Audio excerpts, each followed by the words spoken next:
Hello and welcome once again to Beatle University. I am Professor Moptop, and as we continue to learn about each and every Beatle album of all, and every single song from every single Beatle album of all, we've come to perhaps the most unusual thing they, or anybody ever, has released onto a record.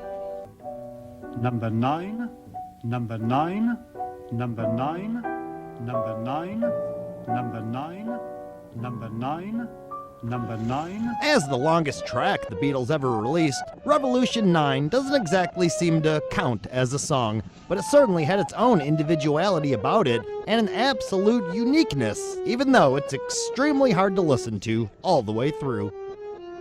Starting in 1968, in the wake of the Sgt. Pepper era, there were a lot of bands trying to push the boundaries of what popular music sounded like by incorporating experimental types of noise.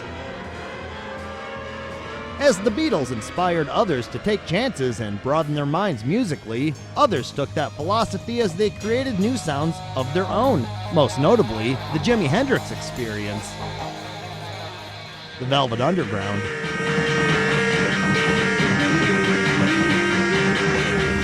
the Grateful Dead,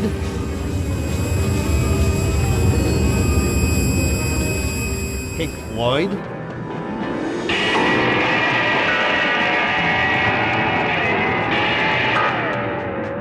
Cream,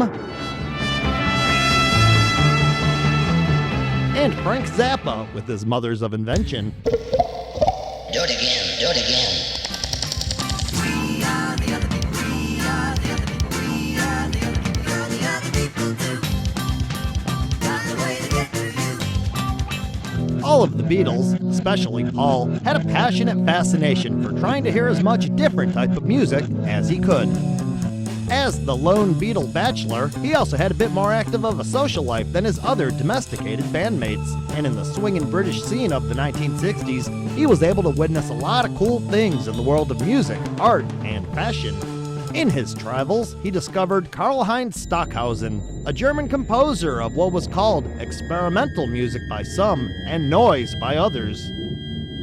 Stockhausen would create what was known as musique concrète, which combined traditional instruments and other things that made noise with technology.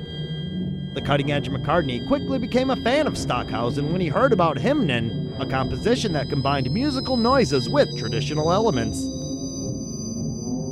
After getting turned on to Stockhausen, McCartney told Lennon about this music, who also immediately became an admirer. Stockhausen even got his picture on the Sgt. Pepper cover, right between Lenny Bruce and W.C. Fields. Soon after John discovered this new type of experimental and irreverent type of noise, he discovered Yoko Ono, who also made experimental and irreverent noises.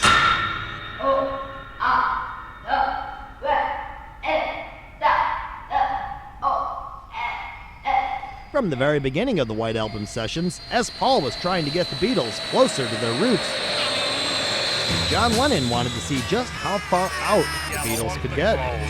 So any road, he went to see the dentist instead who gave him a pair of teeth, which wasn't any good at all. A large influence of this was, of course, John Lennon's new partner, Miss Yoko Ono, who had performed with artsy composer John Cage in 1962's Shock. In Shock, a couple of performers played pianos from both outside of it and inside of it, and Yoko moaned and talked and did her thing, even singing. Something to take note of, Yoko had classical music lessons as a child.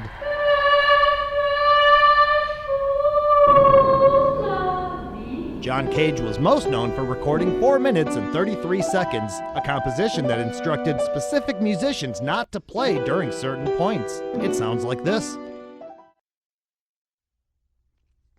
Lennon heard this and immediately wanted to start doing his own type of audio landscaping, recording lots of noise and manipulating them at his home studio. Some of these results would become the Two Virgins album. Excuse me, do I wait for you to finish? No, you have no. Oh, I do it at the same time too? Right. McCartney would make his own similar yet very different home audio recording experiments. He considered them primarily practice and hoped to stumble across something they could use. He considered this stuff unreleasable. He called them little symphonies. Another important influence of this era would be, of course, drugs.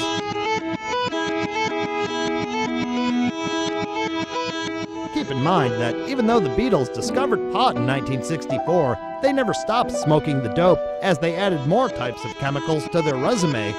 This would greatly change the way they perceived music.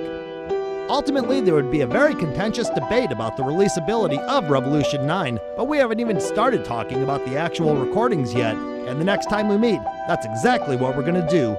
Start talking about them. Until then, class dismissed! I am Professor Moptop. 1, 2, 3, 4. A Moptop production. Very good.